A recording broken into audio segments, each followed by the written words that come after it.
What's up, Rose Lighting family? When dealing with products which transmit signal from one place to another place, usually we face some breakages of the signal transmission, or there's a weak signal transmission. Also in lighting field, we also face some problems with the transmission of signal from one lead strip to another lead strip. Today I would like to introduce the product which can tackle that problem. The product I have here is an LED signal amplifier. This signal amplifier helps to transmit data from a long distance. We know that if you are using a controller with just normal wiring, you can only transmit signal or data for at least 3 meters. So after 3 meters, you start seeing the fledging of the data. The data won't be moving smoothly. This signal amplifier can transmit data for a distance up to 200 meters. It's a waterproof signal amplifier, so you can put it outside the door so you won't have any issues. It's waterproof. It have input and output cable, and they are interconnected, but they won't have any interference in terms of data transmission. Here we have 4 cables.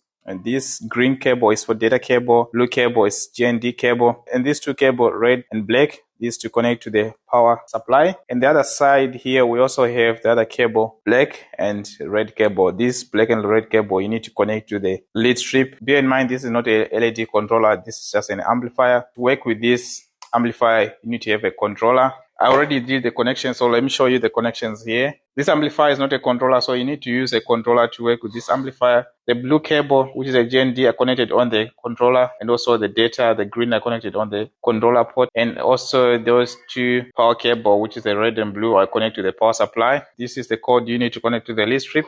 So you can see I'm using this addressable lead strip. Another thing is that this signal amplifier can only work with addressable lead strip. It doesn't work with normal lead strip without IC chip. This is the power supply for the lead strip, so you need to connect the power supply for the lead strip also. Let me switch on my power supply, then you can see how this amplifier works. So you can see my lead strip is rotating. So this is a controller. So you see the controller is the one which passes the data to the amplifier, then the amplifier will pass the signal to the lead strip. You can see I'm changing the modes. You can see I'm changing the modes of the lead strip. So you can see this is the work of the amplifier. So that's how you need to use the amplifier for. Get in touch with us, then we can send you a sample of this amplifier and you can try for your project. It's really, really, really affordable. Thank you for tuning in.